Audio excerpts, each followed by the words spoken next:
So in this session, we're going to talk about how to get back your lost week, or I think for many people, it ends up being a lost 2 or 3 weeks actually. And it's that time when we kind of approach the end of the year and we start rolling into holiday season. And it's like, that week before Christmas, we just start checking out, right? You're doing the minimal amount of work that you have to do at work, and the only reason you're there is because you don't have enough vacation to take more time off that you would like to have, and that type of thing. And there's all the holiday parties, and you're just kind of in vacation mode, right? And then you start looking around, and even if you wanted to interact with the world, in many ways, other people aren't available to interact, right? In terms of like doing business or growing your company or things like that. And so many people, it's just like they just shut down. And then they eat a lot, they hang out with some family, and then they eat some more. And then around New Year's, they take like a day and they go, here's my New Year's resolutions. And they get drunk, they get excited about that. And then they don't feel good the second on day 2 or 3. And then they kind of start getting back to it. And then around the second or third week of January, they're up to life again. And so they burn a month on who knows what, and then they look in the mirror and they're like, whoa, how'd that happen?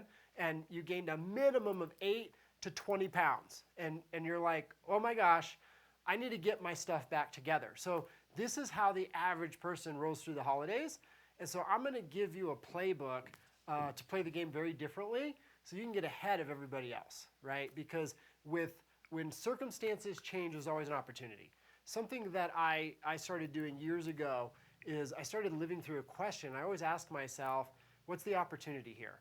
And so sometimes it's like life is presenting you with some cool opportunities, things that are obvious opportunities. You're like, man, how could I leverage this? And look at this neat thing that's happening. And I got a promotion, and I got this person who gave me a job, offer. And it's like some opportunities are obvious. And we go, man, look at this opportunity. Do I want to leverage it?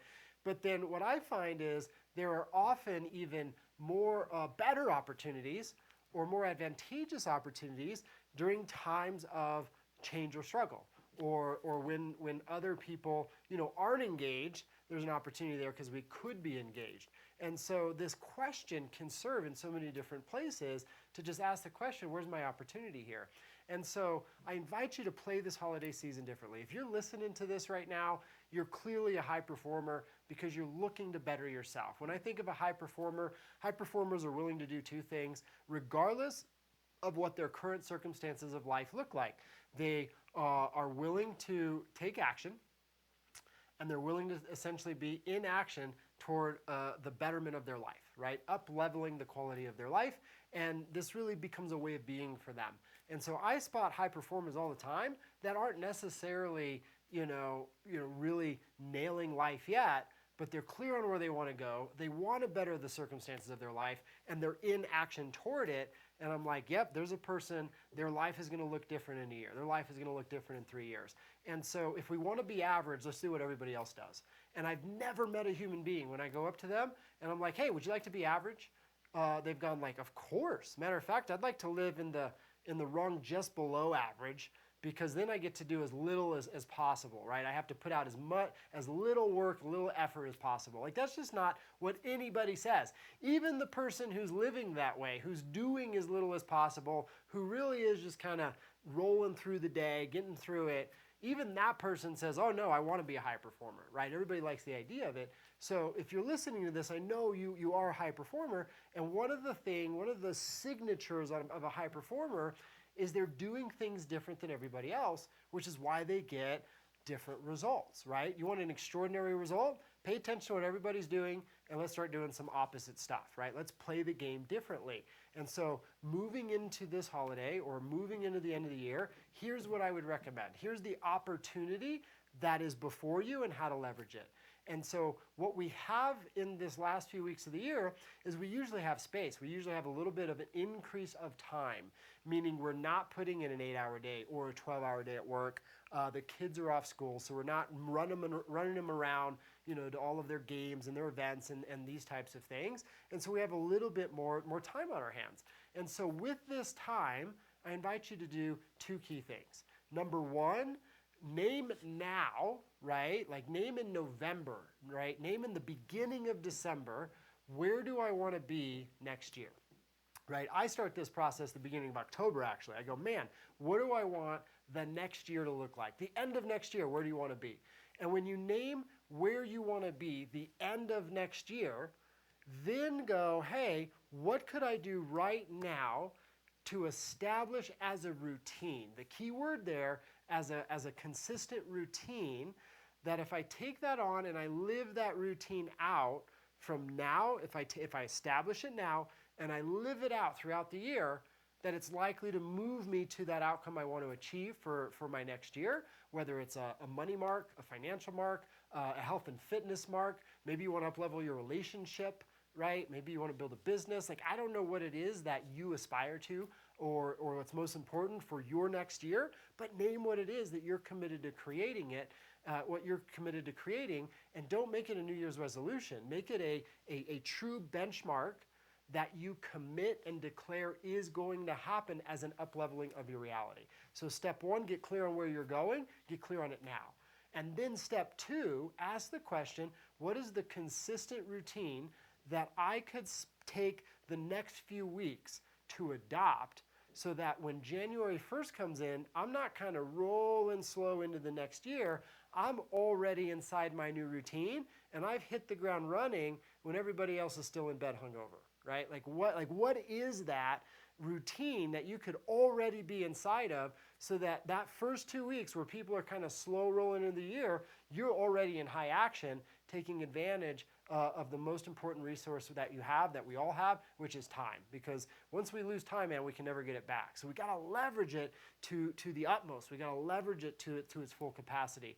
And as we all know, like habit formation, it takes a lot of energy to form a new habit than it takes to maintain it. We've all read those books. We understand that concept, so let's leverage it.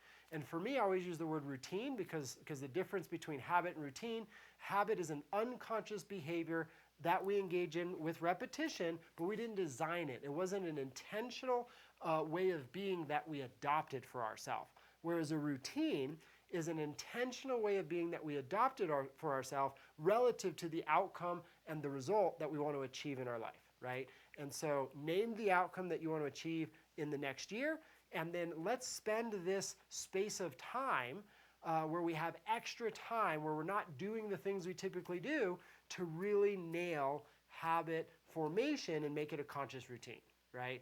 And it might be, hey, I'm going to really nail doing my movement every day and working out in a way that I've not been consistent yet, or I'm going to get dialed in on my nutrition routine, or you know what, I'm going to really just, get inside my financial systems in a different way, and I'm going to get into the routine of, putting my money where it needs to be, knowing what's going on, and get clear on the daily actions or weekly actions I'm going to take to really make sure I play the financial game differently next year.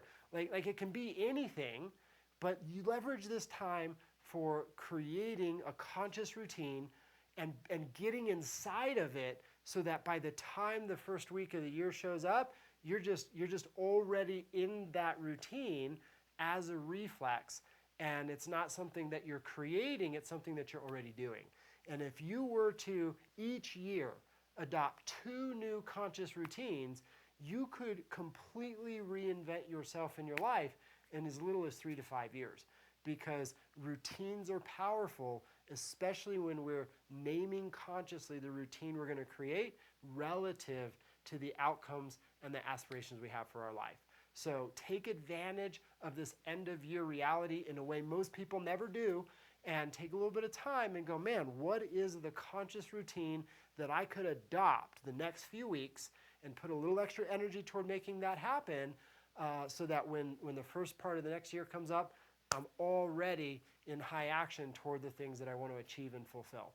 And you can still spend all the time with the family and take some time to yourself and do all those other things, but just carve out a little time to nail this mark, and it'll make such a difference in terms of putting you ahead of the game and really positioning you not only to create what you aspire to for yourself, but man, when you start doing the opposite of what the majority does, it's amazing the extraordinary reality in life you tend to create without that much extra effort.